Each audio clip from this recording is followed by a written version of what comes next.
How many people do you know who have been diagnosed with a mental disorder? One. With a mental disorder?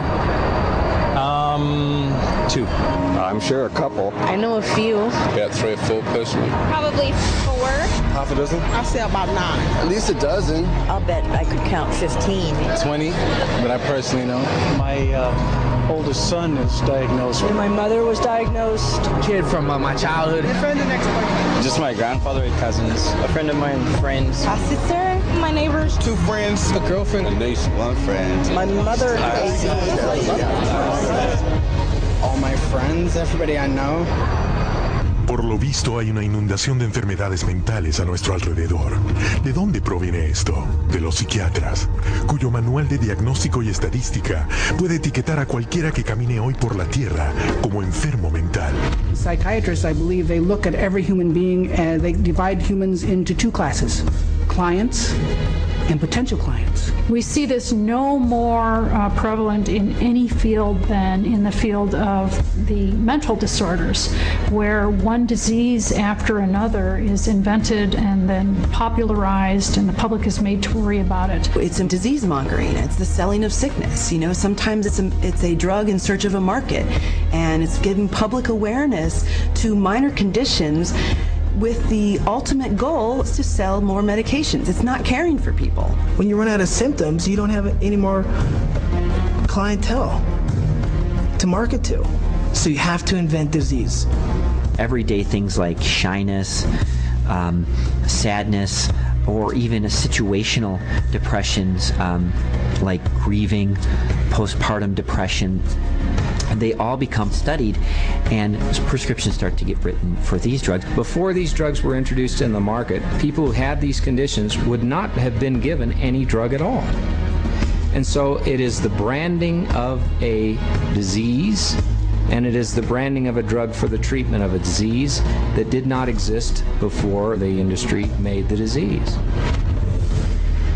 Ejemplo, la timidez, una situación normal de la vida que los psiquiatras han incluido por votación en su manual de diagnóstico y estadística bajo el nombre de trastorno de ansiedad social.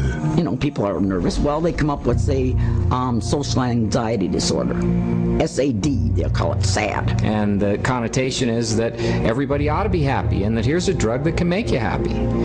So that a common occurrence, which is every now and again everybody's sad, we ought to be treating with a drug. El trastorno de ansiedad social es solo uno de tantos trastornos inventados por los psiquiatras para alimentar el auge de recetas de fármacos psicotrópicos. Psychiatrists work to promote what the latest disease is going to be. These days, bipolar is getting that same type of promotion. Now bipolar is thrown around like water. You've got bipolar, I have bipolar. If I'm up today, I'm manic. If I go home tonight and I'm depressed because I'm tired, that shows I have bipolar disease. It's a lot of hokum. Have you ever worried with seeing all the increased media on it that you might have a mental disorder? Yes. And which one is that? I would say bipolar. You know, they talk about bipolar a lot. Bipolar, I've known a lot of bipolar. 2 friends from both of them were like diagnosed with bipolar. My neighbor, she was bipolar. I was diagnosed with bipolar. My mother had bipolar. He was actually bipolar. Schizophrenic bipolar. Bipolar and obsessive compulsive. Bipolar and ADHD. Bipolar disorder. Bipolar, yeah. Bipolar situation. Bipolar. Bipolar. Bipolar. Bipolar. Bipolar. There are 3 personality disorders, and then the most recent is bipolar.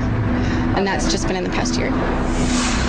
A causa de la moda bipolar creada por el Dr. Biderman, las drogas antipsicóticas, que están entre los fármacos psicotrópicos más fuertes que se recetan, son el fármaco preferido de la psiquiatría. Las 3 drogas antipsicóticas de mayores ventas recaudan en conjunto un ingreso bruto de $25,000 cada minuto. Y sin importar lo grande que se haga la industria de los fármacos psicotrópicos, los psiquiatras trabajan duro proporcionando diagnósticos para hacerla crecer aún más. Hay una píldora para cada enfermedad. enfermedad.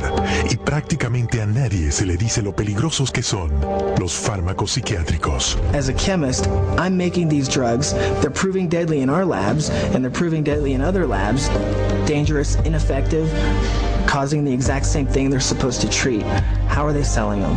For anyone who's given a label of a psychotic illness, drugs seem to be the automatic choice of treatments as night follows day. That's all psychiatry does. It's dominated by psychopharmacologists who do nothing but manage symptoms by dispensing pills. That's it. And they don't work. But the fact that they don't work works to the advantage of the drug companies and the psychiatrists, which means that you're not cured, which means that you're a patient for life, you're a customer, you're a client for life. And the worse your health gets, the more drugs you need. It's a great deal for them. Con más de 80,000 millones de dólares en fármacos psiquiátricos anuales en juego, es imposible evadirse de la saturación comercial de las dolencias psiquiátricas en la sociedad de hoy. Pero tras la mercadotecnia, existe insospechado un secreto que a los clientes de la psiquiatría les dejaría horrorizados saber.